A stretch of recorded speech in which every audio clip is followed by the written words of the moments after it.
I'm George McGovern. I grew up in South Dakota, and I love this state. It's a deep country, and the people who live here know how to survive. The Lakota, who braved this harsh terrain for millennia, lived in harmony with the earth and respected it deeply. The early homesteaders who settled in sod houses had to be tough, and still are. South Dakotans have always taken pride in being close to the land. Their farms and ranches have helped feed the world. This is the heartland of America, and agriculture is central to its identity. But South Dakotans, like many others around the globe, are confronting powerful challenges. An increasingly industrialized food production system is testing the limits of what our planet's finite resources can withstand. And billions of people on Earth are food insecure. Rates of hunger are increasing. We are at a critical crossroads. Here in Mitchell, South Dakota, people concerned about these issues gathered at Dakota Wesleyan University to share ideas about sustainability and how to feed the world's hungry. Working with Dean Don Simmons of Dakota Wesleyan, we assembled experts, advocates, farmers, educators, and policymakers from South Dakota and across the United States for Hungry for Green, feeding the world sustainably. Business as usual is not an option. We need to look for alternatives. 1 billion people who are chronically hungry, 3 billion people who are food insecure. The battle against hunger, the battle against water shortages. Are we valuing economy over health? And is that where we want to be going? Is that, in fact, a better quality of life? Human community is so essential in all these stories, and that if we lose our community, whether it's farming or fishermen, we're in deep trouble. So let's assume that oil is at $300 a barrel, that we can only use half the amount of water that we're currently using, and we have twice the severe weather events. What kind of agriculture would we put on the landscape to be sustainable?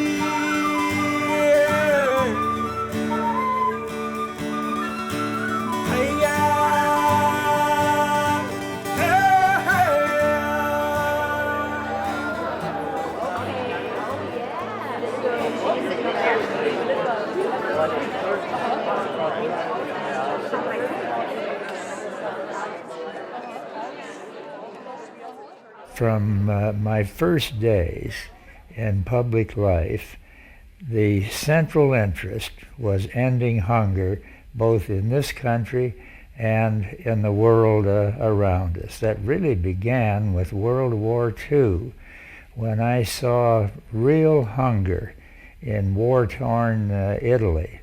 Italy today is probably the best fed country in the world. Not so in the middle of the Second World War, when that country was laid waste.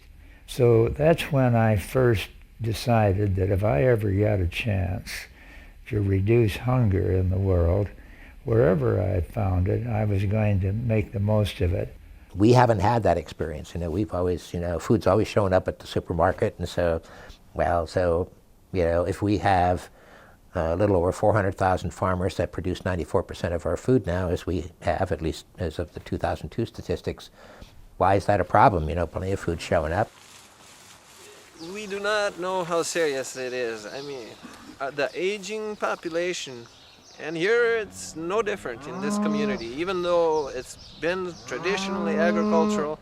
So many I'm one of very few in my graduating class who still lives here, and fewer still are in agriculture.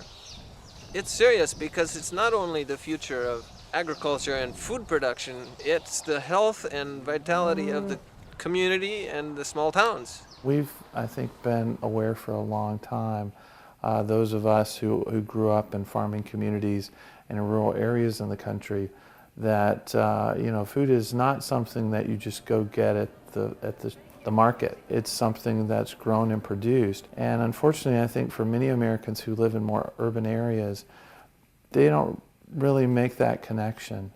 You go put it in the microwave. The system that we're depending on, a very large, homogeneous system that's meant to travel long distances, you're rearing commodities, and the determining factors that go into those commodities are how efficient they are, how well do they ship, what varieties are going to stay longer on the shelf. Hunger today, it is very clear, is not about inadequate production.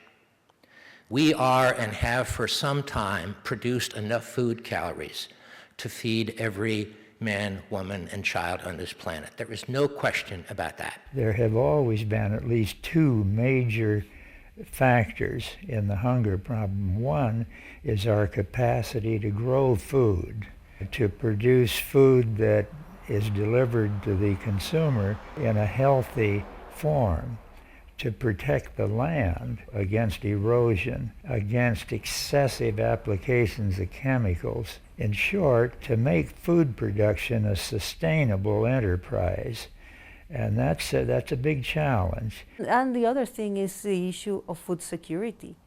I think that the United States, even though we produce so much food in this country, but at the local level, there is some level of food insecurity, and if something happens with the communication system, with the transportation system, some regions, some areas are going to be in trouble because they don't produce a diversified set of crops. So we now have roughly 1 billion people that are chronically hungry, and about 3 billion people, half the population on this planet, who are food insecure. Now, we have some huge challenges coming at us. We have now either reached or will very shortly reach peak oil production. On a typical modern farm now, we are enormously dependent on fossil fuels, particularly petroleum.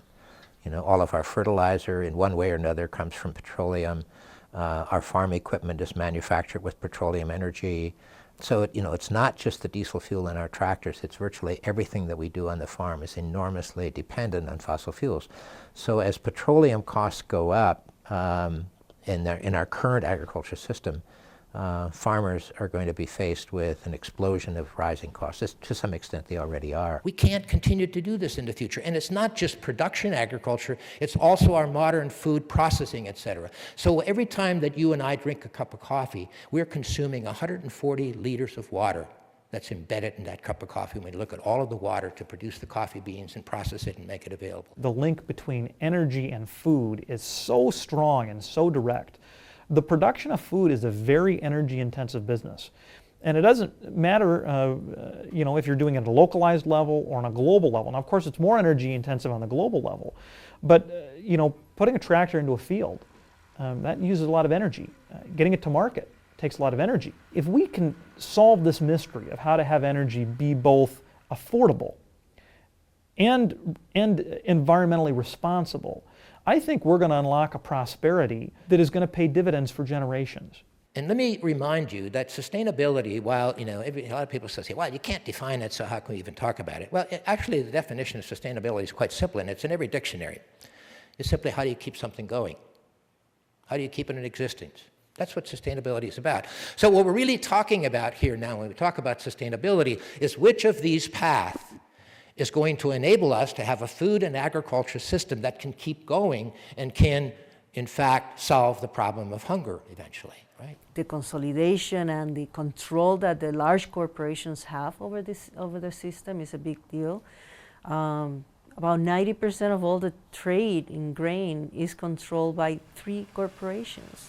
And then 50% of the pesticides and agrochemicals in general are controlled by also 3 corporations. So a system like that it's very vulnerable. We always also have this impression that very large farms are more efficient. And like Fred was saying, they're more efficient, but in terms of what? In terms of labor, that's certainly true. However, in terms of productivity, that's not true. This relationship between the size of a farm and the productivity is something that is really well known, by economists for a long, long time. This is something that is not debatable. This is not a debate in any way. And you never hear about it. What you hear about is, large farms are more efficient, which is the contrary of what the reality is. Large farms are less efficient. Studies vary, but it's proven time and again that in dairy, once you're larger than 300 head or something, there's no more efficiency to be gained. So this emphasis here in South Dakota in drawing these mega dairies as a solution is somewhat misplaced. And imagine how many more families and therefore communities could be supported by mid-sized dairies, by 100 mid-sized dairies as opposed to 10 very mega large ones. The Eisenbeis family had been farmers for generations. Tim and his father Larry were among the first in their area to commit to the organic way of life. Tim is an example of a growing number of young organic farmers who want to rebuild the agrarian communities of America. Again, the modern industrial conventional farm, the mantra is, get bigger, get out. And so there's this notion that you keep getting more efficient as you get bigger, so you simply have to do that if you're going to stay in business.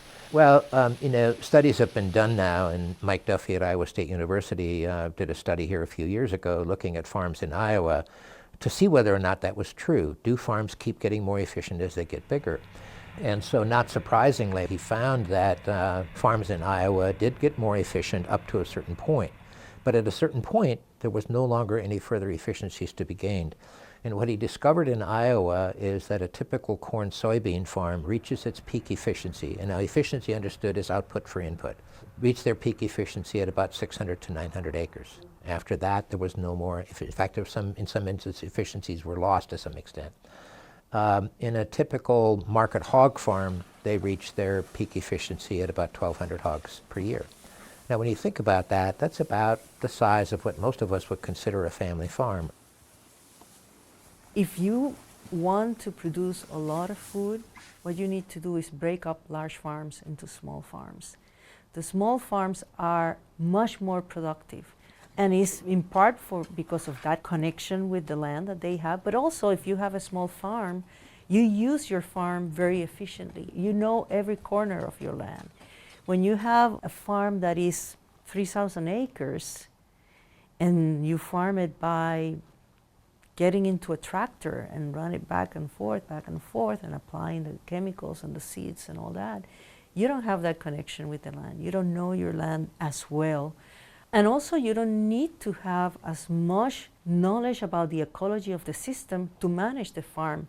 So then you have to ask the question, so why are those farms, as we call them, farms in the middle, that is the farmers who are at that scale, at that size, why are we losing them at such a rapid rate? And in Iowa, between 1997 and 2002, in just those 5 years, we lost 18.5% of those farms in that middle. So why are we losing them? Well, if you look at it, the primary reason is that, to put it simply, it's cheaper for Smithfield Foods to buy 10,000 hogs from one farmer than it is to buy 1,000 hogs from 10 farmers. So they're always going to, prefer that bigger farmer. And it's those kinds of market pressures, that are really forcing them out of business.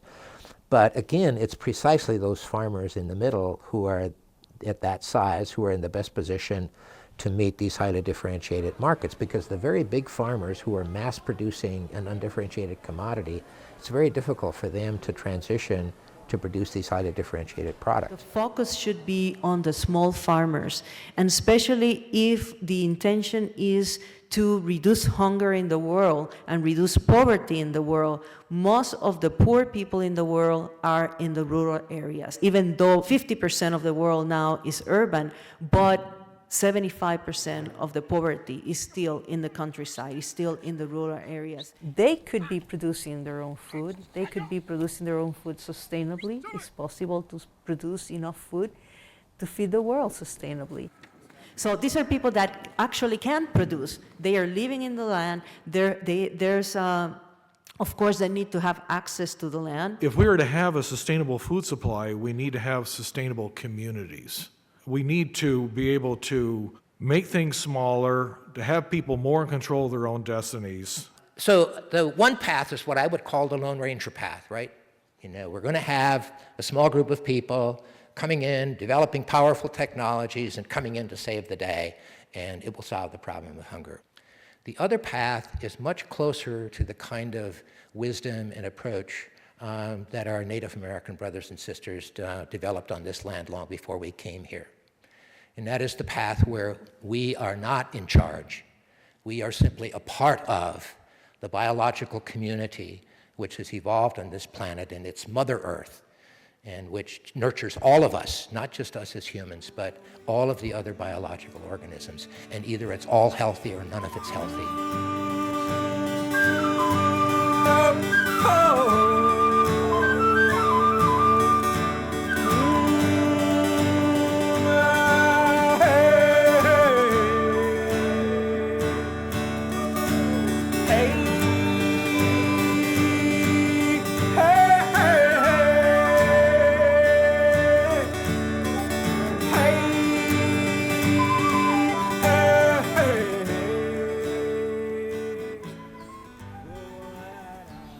Pioneers in the organic movement, they were all motivated by ideology Philosophy. and Yeah, philosophy. And now, of course, a lot of people are going into it because of the dollars.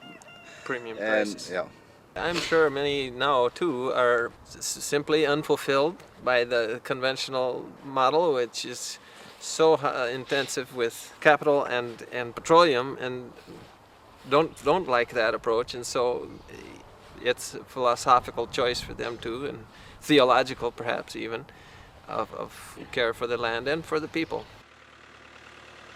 The Eisenbeises are practicing agroecology.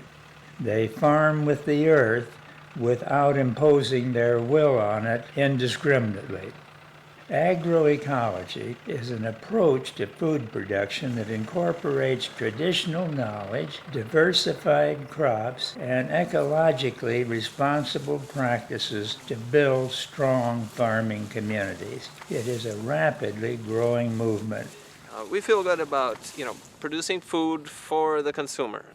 Brings a lot of satisfaction, and to me, that's the main purpose of farming in the first place, is to produce food, and the more local the consumer is, the better, for us and for them.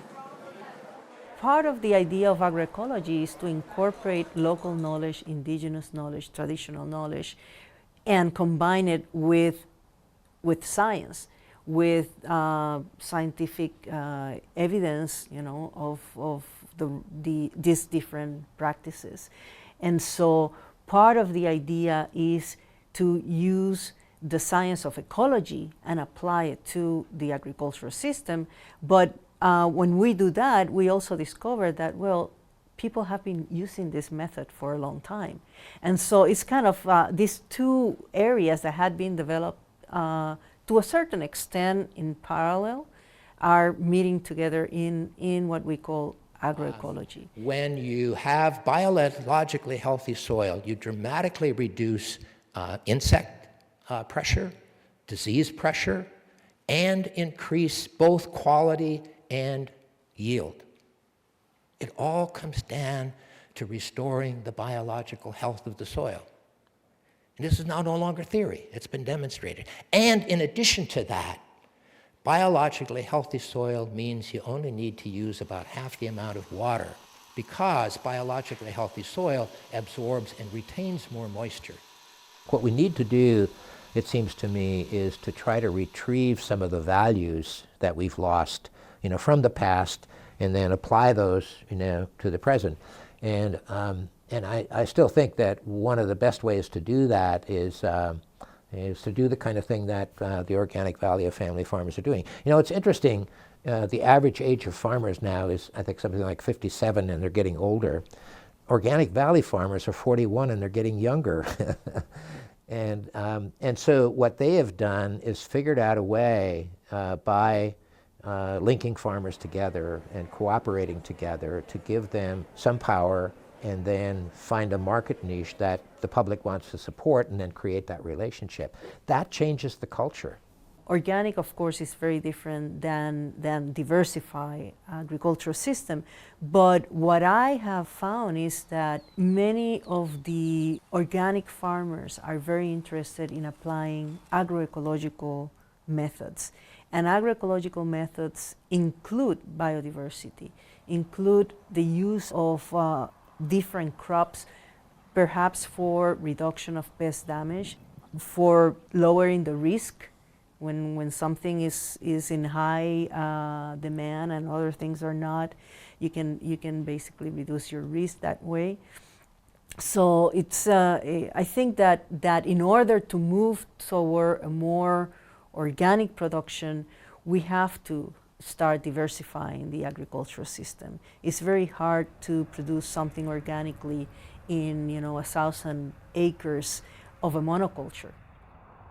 As a general kind of rule, the major shift that we need to make is to stop subsidizing commodities and start investing in communities, so that people within communities, however they want to define their communities, whether it's a state or whether it's a county or whether it's some other kind of jurisdiction, where people decide the kind of food system that they want for their own community. And then they have access to resources within the public sector that can help them to invest in that future and begin to bring about that future. These new breakthroughs that we now know about on organic food and how much better it is for our bodies and our minds, it's going to take some time to get that widely accepted, but I think the fields are ripe for that. I think especially young people, they know there's something wrong with the wealthiest country in the world running out of fuel. They know there's something wrong with a country like the United States, with only 5% of the world's people consumes 25% of the world's energy. That's not fair, and it can't be sustained. What are the indicators of well-being? So you look at things like rates of depression, rates of suicide, rates of divorces, all of those things which indicate breakdowns either in our health or in our relationships. And what's happened. And all of those things, rates of depression, suicides, et cetera, have all gone way up since about the middle of the 1970s. So this rampant consumerism and increase of wealth, which we all think has been, this is the good life, but actually, in terms of our actual lived experience, all of those indicators of well-being have actually gone down. So if we can't imagine a better life than the one that we have now, what are we going to do? We're going to fight to keep what we got, right? And wouldn't it be a tragedy if we fought to keep what we got, thinking that this was the good life when in fact it's not, and we could have a better life by making some of these changes that we're talking about? Reducing the amount of consumerism, increasing that real quality of life which comes from communities and community relationships.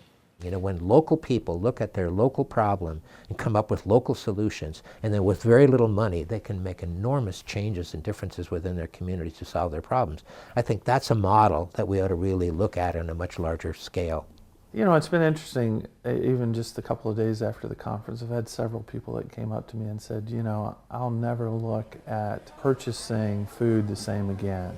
I think it's making everyone a little bit more conscious of where does my food come from? How safe is it? And really that's a good first step. I mean, when you talk to them in the future about public policy, they're going to pay attention. This isn't a conservative or a liberal idea. It's a humane, common sense idea that we can do better in the way we handle the land in the way we handle and conserve water, in the way we reach out to these alternative sources of energy. All of those things are within reach, and we just need the political and moral will to move the train into the station. We have accepted for too long the power and supremacy of our industrial food production system. We're addicted to its plenty, but the bounty is a mirage. What we know as the new ways are out of date. We are nearing a breaking point and have to make real changes. What we know as the old ways hold the key to a sustainable future. The new ways are really the old ways, and the old ways in tandem with agroecological practices will point the way to sustaining life and eliminating hunger forever.